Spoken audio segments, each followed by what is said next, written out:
台湾今日无新增加武汉肺炎确诊病例，累计确诊病例全台湾係438例，今日連訂23日無本土病例。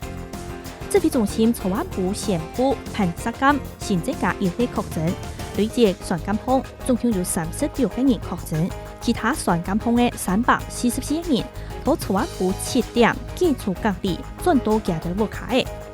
5月18個日就愛舉行世界衛生大會 （WHA） 嘅，台灣總得用觀察員嘅身份去參加喎。WHO 回應，中國係唯一合法嘅代表，今年會由194個會員國嘅建議做主。不過，咩頭禮拜講，已經有2個提案，愛討 WHA 方討論台灣參加嘅問題。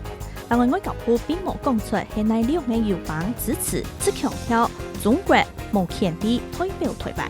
行政院草編宣布，針對惡事有工作唔過冇投保嘅人，係個65年，可排付情形下，抗台法100元嘅艱難紓困金，包含騎廣告牌嘅，路順啲買法嘅人都強數為多。香港人其實各期工作就會開放俾大家去申請，廿2日咧就有當到民眾愛去問。意大利不准人出去嘅命令，過為2週年過後，到當地時間除夕開始解禁。比利時羅馬亞的蔬菜開始出現了用人潮，大約有450萬商人恢復上班。